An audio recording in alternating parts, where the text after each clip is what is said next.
Sir మీకు రాజయ్యకి ఎక్కడ చేడింది sir? Rajaiah గారి గురించి నేను ఎంత తక్కువ మాట్లాడితే అంత మంచిది. కానీ ఆ మాజీ సర్పంచ్ నవ్యను రాజయ్య మీదకి ఉసిగొల్పింది మీరే అంటారు? ఎవరైనా ఒక మహిళ, అందులో ఒక అమ్మాయి, షీ ఈజ్ జస్ట్ 30 అనుకుంటా, 30 ఆర్ అరౌండ్ 30-35 ఉంటుంది.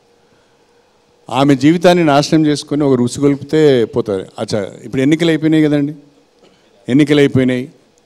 నేను బీఆర్ఎస్లో లేను, కాంగ్రెస్ పార్టీలోకి వచ్చాను. ఇప్పుడు ఆమె ఒకవేళ అది వేరే విధంగా జరిగి ఉంటే ఆమెను తీసుకొచ్చి చెప్పవచ్చు కదండి నా మీద.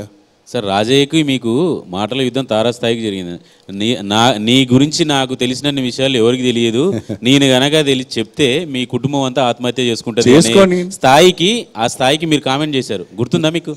ఇప్పుడు మీ మధ్య ఏం వైరం లేకపోతే అంత సీరియస్ కామెంట్స్ ఇప్పుడు ఆయన ఎందుకు చేశారు? రాజయ్య గారు నా మీద వ్యక్తిగత విమర్శలు చేస్తున్నారు. రాజయ్య గారిని చూస్తే ఒక రకంగా నాకు జాలి కూడా వేస్తున్నది. రాజయ్య గారు పార్టీ నుంచి వెళ్ళిపోయారు. నేను పార్టీ మారిన తర్వాత రాజయ్య గారికి టికెట్ ఇస్తారేమో అని అనుకున్నారు. అనుకొని రాజయ్య గారిని పార్టీ సమావేశానికి పిలిచారు. మధ్యకు వచ్చిన తర్వాత కేసీఆర్ గారు, నేను ఆయన చూడదలుచుకోలేదు, మీటింగ్ రావద్దని చెప్పాడు. మధ్యలో ఎక్కడో ఆపారు ఆయన.